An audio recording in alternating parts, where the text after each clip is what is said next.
कृष्णाय वासुदेवाय हरये परमात्मने प्रणतक्लेशनाशाय गोविंदाय नमो नमः। हरे कृष्णा। आप सभी को मोक्षदा एकादशी की मंगल शुभकामनाएं। भगवान श्री कृष्ण और श्रीमती राधा रानी की कृपा सदैव आप और आपके समस्त परिवार पर बनी रहे। दोस्तों, आज मार्गशीर्ष मास की शुक्ल पक्ष की एकादशी है, जिसे मोक्षदा एकादशी कहा जाता है। और आज की वीडियो में आप सुनेंगे मोक्षदा एकादशी व्रत की कथा। पारण के शुभ मुहूर्त और पूजा विधि जानने के लिए वीडियो को अंत तक जरूर देखिए। और अब सबसे पहले सुनते हैं मोक्षदा एकादशी व्रत की पावन और पौराणिक कथा, जिसे सुनने मात्र से अश्वमेध यज्ञ के समान पुण्य फलों की प्राप्ति होती है। धर्मराज युधिष्ठिर ने भगवान श्री कृष्ण से कहा, हे मधुसूदन, आप तीनों लोकों के स्वामी, सबको सुख देने वाले और जगत के पति हैं। मैं आपको नमस्कार करता हूँ। हे देव, आप सबके हितैषी हैं, इसलिए मेरे इस संशय को भी दूर कीजिए कि मार्गशीर्ष मास की शुक्ल पक्ष की एकादशी का क्या नाम है, उस दिन कौन से देवता की पूजा की जाती है और उसकी विधि क्या है। हे भगवान, आप मेरे इन प्रश्नों का उत्तर विस्तार पूर्वक देने की कृपा कीजिए। भगवान श्री कृष्ण ने उत्तर दिया, हे धर्मराज, तुमने बड़ा ही उत्तम प्रश्न पूछा है। इससे आपका यश संसार में फैलेगा, सो आप ध्यान पूर्वक सुनिए। मार्गशीर्ष मास की शुक्ल पक्ष की एकादशी अनेकों पापों को नष्ट करने वाली है। इसका नाम मोक्षदा एकादशी है। इस दिन दामोदर भगवान की पूजा की जाती है। धूप, दीप, नैवेद्य आदि से भक्ति पूर्वक पूजा करनी चाहिए। और अब मैं एक अति प्राचीन कथा सुनाता हूँ कि किस प्रकार इस एकादशी का व्रत करने से नरक गए हुए माता पिता, पुत्र आदि को स्वर्ग की प्राप्ति हो जाती है। गोकुल नामक नगर में वैखानस नाम का एक राजा राज्य करता था। उसके राज्य में चारों वेदों के ज्ञाता ब्राह्मण रहते थे। वह राजा अपनी प्रजा का पुत्रवत पालन करता था। एक समय रात्रि को स्वप्न में राजा ने देखा कि उसका पिता नरक में पड़ा है। स्वप्न देखकर राजा को बड़ा ही दुख और आश्चर्य हुआ और प्रातःकाल होते ही विद्वान ब्राह्मणों से अपने स्वप्न की बात कही। राजा ने कहा, हे ब्राह्मणों, रात्रि में मैंने अपने पिता को स्वप्न में नरक में पड़ा देखा है और उन्होंने मुझसे कहा है कि हे पुत्र, मैं नरक भोग रहा हूँ और यहाँ से मेरी मुक्ति करो। तो हे ब्राह्मणों, आप लोग मुझे कोई ऐसा तप, दान, व्रत आदि उपाय बताइए जिससे मेरे पिता की मुक्ति हो जाए। उस पुत्र का जीवन व्यर्थ है जो अपने माता पिता का उद्धार न कर सके। एक उत्तम पुत्र जो अपने माता पिता तथा पूर्वजों का उद्धार करता है, वह 1000 मूर्ख पुत्रों से अच्छा है। राजा के ऐसे वचन सुनकर ब्राह्मण कहने लगे, हे राजन, यहाँ समीप में ही भूत, भविष्य, वर्तमान के ज्ञाता पर्वत ऋषि का आश्रम है। आपके प्रश्नों का उत्तर वे भली भांति दे सकते हैं। ऐसा सुनकर राजा पर्वत मुनि के आश्रम में गए।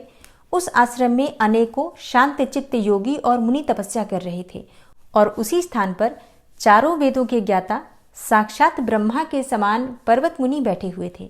राजा ने वहां जाकर उनको साष्टांग प्रणाम किया। पर्वत मुनि ने राजा से उनके आने का प्रयोजन पूछा।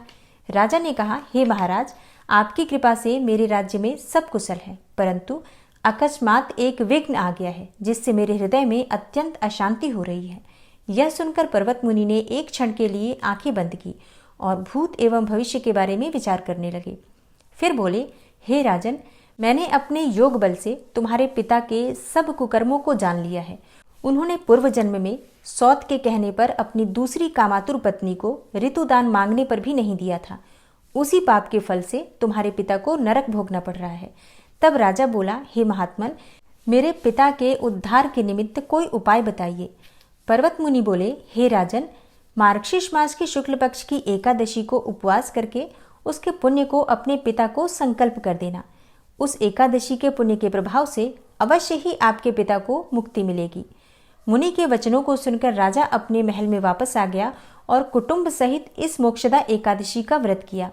फिर उस उपवास के पुण्य को राजा ने अपने पिता को अर्पण कर दिया। उस पुण्य के प्रभाव से राजा के पिता को नरक से मुक्ति मिल गई और वह स्वर्ग को चले गए। मार्गशीर्ष मास के शुक्ल पक्ष की इस मोक्षदा एकादशी का व्रत करने वाले के समस्त पाप नष्ट हो जाते हैं और अंत में उसको स्वर्ग लोक की प्राप्ति होती है। इस व्रत से बढ़कर मोक्ष देने वाला अन्य कोई व्रत नहीं है। इस कथा को पढ़ने तथा सुनने मात्र से वाजपेयी यज्ञ का फल मिलता है। यह व्रत मोक्ष देने वाला तथा चिंतामणि के समान सभी चिंताएं दूर करने वाला है। इतना कहकर भगवान श्री कृष्ण मौन हो गए। तो प्रेम से बोलिए, दामोदर भगवान की जय, एकादशी माता की जय। जय जय श्री कृष्णा, जय श्री राधे। और अब सबसे पहले जानते हैं कि एकादशी की तिथि कब प्रारंभ हो रही है, कब समाप्त हो रही है और व्रत हमें कब धारण करना है। तो देखिए, पंचांग के अनुसार मार्गशीर्ष मास के शुक्ल पक्ष की एकादशी तिथि प्रारंभ हो रही है 11 दिसंबर को प्रातःकाल 3:42 पर और समाप्त होगी 12 दिसंबर को रात्रि में 1:09 पर। तो ऐसे में सूर्योदय कालीन एकादशी तिथि का व्रत हम धारण कर रहे हैं 11 दिसंबर 2024 को। दिन होगा बुधवार का।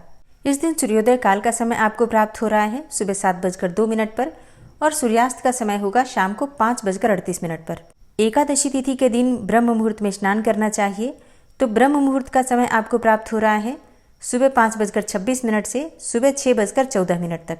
अच्छा, अमृत काल बहुत महत्वपूर्ण होता है। पूजा पाठ आप कर सकते हैं इस समय में, मंत्र जप करते हैं या फिर कोई भी उपाय करना चाहते हैं तो ज़रूर कर लीजिए, क्योंकि अमृत काल में जो भी हम पूजा पाठ करते हैं, जो भी शुभ कर्म करते हैं, उसका फल बहुत अधिक प्राप्त होता है। जैसे कि नाम से ही पता चलता है अमृत काल, मतलब इस समय में आप जो भी कार्य करेंगे उसका फल आपको अमृत की तरह प्राप्त होगा। तो 9:33 से मतलब 11 दिसंबर को सुबह 9:33 से सुबह 11:02 तक ये अमृत काल का समय रहेगा। और इस दिन राहु काल का समय आपको प्राप्त हो रहा है दोपहर में 12:20 से 1:39 तक। राहु काल को अशुभ काल माना जाता है। इस समय में आपको कोई भी शुभ कार्य प्रारंभ नहीं करना है, लेकिन अगर आप पहले से कर रहे हैं कोई कार्य तो आप बिल्कुल कर सकते हैं, कोई दिक्कत नहीं है। और जो भक्त पहली बार एकादशी का व्रत धारण करना चाहते हैं तो इस बार से व्रत प्रारंभ कर सकते हैं। अच्छा, मोक्षदा एकादशी के दिन ही गीता जयंती मनाई जाती है। तो 11 दिसंबर 2024 बुधवार को गीता जयंती है। अच्छा, गीता जयंती पर विशेष क्या करना होता है? देखिए, ऐसा वर्णन आता है पुराणों में कि आज ही के दिन मतलब मोक्षदा एकादशी के दिन ही भगवान श्री कृष्ण ने अर्जुन को कुरुक्षेत्र के मैदान में गीता का उपदेश दिया था, जो कि हम भगवत गीता के स्वरूप में आज पढ़ते हैं। वो भगवान श्री कृष्ण का कुरुक्षेत्र में दिया हुआ अर्जुन को गीता का ज्ञान है। तो शास्त्रों में ऐसा कहा गया है कि आज के दिन अगर हम गीता जी के दर्शन मात्र भी कर लेते हैं तो इतने मात्र से भी हमें मुक्ति मिल जाती है। गीता जयंती के दिन से आप भगवत गीता का पाठ करना प्रारंभ कर सकते हैं।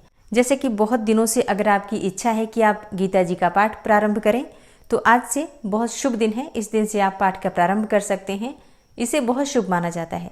इसके अलावा अगर आप पाठ नहीं कर पाते हैं तो भी ग्रंथ को अपने मंदिर पर रखिए, घर के मंदिर में, और विधि विधान से पंचोपचार विधि से धूप दीप दिखाकर पूजन कर लीजिए, प्रणाम कर लीजिए। 1-2 अध्याय भी पढ़ लेंगे या 1-2 श्लोक भी पढ़ लेते हैं तो भी श्रेष्ठ माना जाता है। आज के दिन गीता जी का दान करना, मतलब किसी मंदिर में या फिर किसी वेद पाठी ब्राह्मण को भगवत गीता का दान अगर आप करते हैं तो ये बहुत ही श्रेष्ठ फल देने वाला होता है। लेकिन हाँ, दान उसे ही कीजिएगा जो लोग पढ़ने के इच्छुक हों, मतलब जो व्यक्ति शुद्धता के साथ, सात्विकता के साथ इसका पाठ करे उसे ही दान करना चाहिए। कभी भी धार्मिक पुस्तकें, धार्मिक ग्रंथ इत्यादि किसी को भी ऐसे ही दान नहीं किया जाता। ठीक है, तो इस बात का आपको ध्यान रखना है। और अब जानते हैं कि एकादशी व्रत का पारण हमें कब करना है। तो एकादशी व्रत का पारण हमेशा द्वादशी तिथि में करते हैं और द्वादशी तिथि प्रारंभ हो रही है 12 दिसंबर को सुबह 1:09 पर और समाप्त हो रही है 12 दिसंबर की ही रात्रि में 10:26 पर। तो पारण का शुभ मुहूर्त आपको प्राप्त हो रहा है 12 दिसंबर को, यानी कि गुरुवार के दिन सुबह 7:05 से सुबह 9:09 तक। एकादशी के व्रत में पारण करने का जो शुभ मुहूर्त होता है ये बहुत महत्वपूर्ण होता है। अगर हम शुभ मुहूर्त में व्रत नहीं खोलते हैं तो हमारे किए गए व्रत का संपूर्ण फल हमें नहीं मिलता। इसलिए शुभ मुहूर्त का ध्यान रखिएगा। एकादशी के दिन पारण करते समय किन बातों का ध्यान रखना चाहिए, किस प्रकार से पारण आपको करना है, क्या खाकर व्रत खोलना चाहिए और पारण में क्या खाना चाहिए, क्या नहीं खाना चाहिए, और दान कब और कैसे करना है, ये सारी जानकारी आपको आने वाली वीडियो में मिलेगी। तो आने वाली वीडियो ज़रूर देख लीजिए। मिलती हूँ मैं आपसे अगली वीडियो में। तब तक के लिए जय श्री राधे।